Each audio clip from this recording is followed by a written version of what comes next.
गोंडा में समाजवादी पार्टी के उत्तर प्रदेश के घोषित किसान यात्रा के क्रम में गोंडा के कर्नलगंज में पूर्व मंत्री योगेश प्रताप सिंह ने किसान यात्रा का आरंभ किया है। इस दौरान उन्होंने अपने संबोधन में केंद्र सरकार और राज्य सरकार पर जमकर निशाना साधा है। किसान यात्रा के मद्देनजर सैकड़ों किसानों ने सपा सरकार से पूर्व मंत्री रहे योगेश प्रताप सिंह के नेतृत्व में कर्नलगंज के सकरौरा चौराहे से बाजार के मुख्य मार्गों से होते हुए चक्रौत बाजार में सभा का समापन किया है।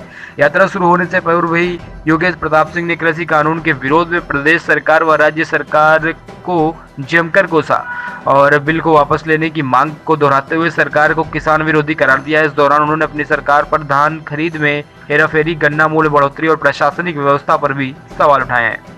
देखिए, शायद आपको ज्ञात हो, इस देश की सरकार ने माह जुलाई में किसानों के हितों के विरुद्ध 3 कृषि बिल संसद से पारित करा लिया था बिना किसी डिबेट। और वो तीनों कृषि बिल कृषक विरोधी हैं। 3 माह से इस देश का किसान, पंजाब का किसान हो, हरियाणा का किसान हो, राजस्थान का किसान हो, अपने अपने प्रदेशों में आंदोलन कर रहा था। जब सरकार ने उनकी नहीं सुनी तो आज पूरे देश का किसान उतर के दिल्ली पहुंच गया। दिल्ली के सारे बॉर्डर बंद हो चुके हैं और इस देश की सरकार जानबूझ करके किसानों की बातें नहीं सुनना चाहती है। अब 5 दौर की वार्ता हो चुकी है और वार्ता निष्फल रही। समाजवादी पार्टी के राष्ट्रीय अध्यक्ष माननीय अखिलेश यादव जी ने इस किसानों के आंदोलन को अपना समर्थन दिया है और आज कल किसानों का भारत बंद है और उसी को समर्थन देने के लिए हम लोग आज समाजवादी पार्टी के बैनर के तले कर्नलगंज विधानसभा क्षेत्र में किसान यात्रा में। सर, इस बिल से किसानों को किस प्रकार का नुकसान होगा, हानि क्या होगा? पहली बात तो MSP खत्म हो रही है, तो न्यूनतम मूल्य था। सर, कृषि मंत्री कह रहे हैं कि MSP नहीं खत्म होगी।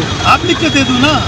उन्होंने मंच से कहा कि MSP नहीं खत्म होगी। नहीं, मंच से मोदी जी ने 15 लाख दिया।